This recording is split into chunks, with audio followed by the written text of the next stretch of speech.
Kama wani Soche na Kapeto kaka. Kwa hiyo tafsiri halisi wewe Dr. Mo umekuja kuangalia? Mimi nimekuja kuangalia kura ya Doto wanafanana. Yani wewe unataka kuja uwanjani hapa Yanga afungwe na Singida? Haiwezekani Yanga afungwe na Singida hapa. Haiwezekani kabisa Kwa hiyo mimi nimekuja hapa najua Yanga ni mshindi na nimebetia Yanga nikijua naokota maokoto na nimekula hela. Kwa sababu umefurahia ushindi wa Yanga. Mechi ya Yanga na Singida mimi nabetia Yanga kwa sababu najua lazima Yanga ashinde. Umefurahia ushindi wa Yanga. Mimi nimefurahia maokoto si mzigo hapa cha draw. Tafsiri halisi Yanga wamekupa hela. Yaani nimeweka 30 imetoka 400 na ushehia. Kwamba Yanga wamekupa hela leo.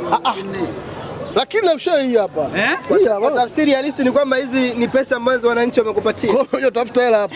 Nzuri. Yaani wewe Yanga Singida ufikirie Yanga atafungwa Singida? Haiwezekani. Lakini kwa nini mmekuwa mna mtazamo huo Dr. Mo? Na ikumbuke wanasema mpira uheshimiwe.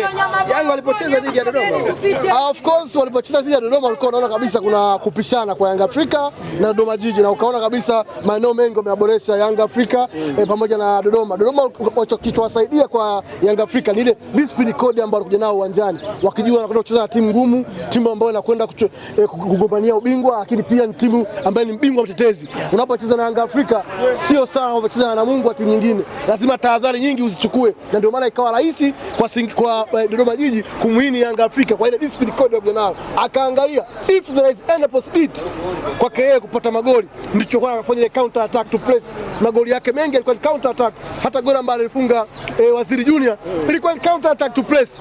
Yanga wameshambulia wachezaji karibia wote, wachezaji 9 mpaka 10 wako kwenye eneo la box la Dodoma. Pressing ilofanyika mpira mmoja wa pili kwa mfikia Waziri Junior na akaenda kufanya kufunga goli la 3 ambalo liliwapa ushindi. Dr. Mo mmekaa kileleni kwa muda mchache sana, hata masaa 24 hajafika. Tumekaa kileleni kwa muda mchache, lakini we make a record. Tayari tulikaa kileleni. It is a record, kitu ambacho mnajivunia. Is a record, haiwezi kubadilika. Mama mnajivunia kukaa kileleni kwa masaa 12. Ndio, si rekodi. Ni rekodi ambayo imeshafanyika, kwa hiyo huwezi kuifuta. Tumekaa rekodi, tumekaa kileleni kuanzia jana mida saa 2 usiku mpaka leo saa 12 na robo. Maana yake ni record ambayo ametengeneza Simba. Kwa msimu huu lazima useme timu ambazo zimekaa kileleni. Simba ni moja wapo timu ambazo zimekaa kileleni. Unajivunia hilo? Najivunia kukaa kileleni kwa muda. Unaonaje? Nakiri kabisa, kwa sababu of course Yanga Afrika walikuwa zidi alama moja. Utarajia leo akishinda yeye akae wapi? Simba yake akae juu. Ameshinda amekaa juu Yanga Afrika. Kama mmefikia hatua mbaya sana ya kutokufikiria ubingwa, mnafikiria kukaa kileleni kwa sekunde. Sisi tunafikiria ubingwa na vyote. Sasa utafikiria ubingwa bila kufikiria kaa kileleni? Ukaa kileleni is the way to championship. Unaona vizuri? Unamao ukaa kileleni una possibility kubwa ya kuchukua ubingwa. Bwana Dr. Mo, tuzungumzie moja tukio ambalo limeonekana kuleta sintofahamu kwa watu wengi. Goli ambalo amefungwa Metacha Mnata. Ni goli la ajabu ambayo mimi mke wangu mwenyewe akiwa mjamzito lile goli hafungi. Mke wako akiwa mjamzito lile goli hafungi. Lakini ni sehemu ya mchezo na goli ambalo unaweza ukagusa hata ukucha ukalitoa. Yeye ametulia tu hivi. Ndio maana nakwambia hawa ni Soche na Kapeto, Dula na Abdalla, Beka na Bakari. Goli limefungwa na wanasema usijisifu unaambiwa msifu na anayekukimbiza. Of course. Sio ufundi wa bwana mdogo. Of course, yes.